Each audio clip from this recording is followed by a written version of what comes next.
بسم اللہ الرحمن الرحیم۔ دوستو السلام علیکم۔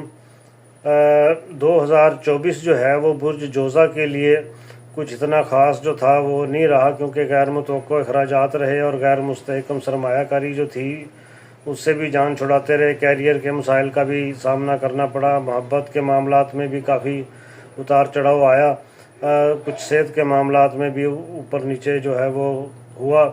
لیکن 2025 میں اپریل سے لے کے جون تک جو ہے وہ آپ کے معاملات کیسے ہیں اور آن ورڈ دس سال جو ہے وہ کیسے رہیں گے، اس کے بارے میں دیکھ لیتے ہیں۔ کیونکہ مشتری جو ہے اس کی موجودگی مالی حالات میں بہتری پیدا کرنے کی کوشش کر رہی ہے اور نئی سرمایہ کاری کے لیے مواقع پیدا ہوں گے۔ کاروباری افراد اپنے پارٹنرشپ کو صحیح ٹائم دیں، اور جبکہ ملازمت پیشہ افراد جو ہیں وہ ان کی ترقی کے امکانات زیادہ بہتر ہیں۔ محبت اور شادی کے معاملات میں استحکام اور شادی کے خواہش مند افراد کے لیے کچھ اچھا رشتہ جو ہے وہ آ سکتا ہے۔ اس کے بعد جولائی سے لے کے ستمبر تک زول جو ہے وہ کچھ چیلنجز پیدا کر سکتا ہے۔ اس دوران میں آپ کو محتاط رہنا ہوگا، خاص طور پر مالی اور پیشہ ورانہ امور میں غیر ضروری اخراجات پر کنٹرول کریں، ورنہ مالی مشکلات پیدا ہو سکتی ہیں۔ ازدواجی زندگی میں جذبات اور تنازعات پیدا ہو سکتے ہیں، اس لیے تحمل اور سمجھداری سے کام لینے کی ضرورت ہے۔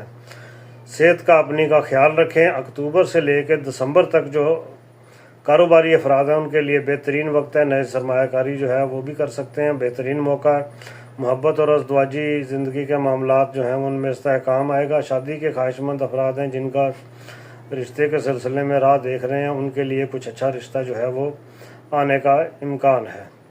مردوں کے لیے، کاروباری افراد کے لیے سال کا یہ جو جولائی سے آن ورڈ جو ہے وہ بہتر رہے گا، لیکن جلد بازی سے پرہیز کریں۔ شادی شدہ مردوں کو ازدواجی زندگی میں تحمل اور توازن کا رکھنا جو ہے وہ ضروری ہے تاکہ زندگی خوشگوار رہے۔ صحت کا خیال رکھیں۔ خواتین کے لیے یہ ہے کہ محبت کے معاملات میں مثبت تبدیلیاں آئیں گی اور شادی کی خواہش مند خواتین جو ہیں وہ ان کے لیے اچھے رشتے آنے کا چانسز ہے۔ مالی لحاظ سے سال موافق رہے گا، فضول خرچی سے بچنے کی ضرورت ہے۔ گھریلو معاملات میں استحکام آئے گا اور کیریئر میں ترقی کے امکانات ہیں۔ موافق پتھر جو ہے وہ آپ کا زمرد اور فیروزہ، لیکن یہ دیکھنا پڑے گا کہ آپ نے کس مقصد کے لیے پہننا ہے، اس کی پھر ڈیٹیل جو ہے وہ الگ سے آپ کو بتا دیں گے۔ تب تک اجازت دیجیے، اللہ حافظ۔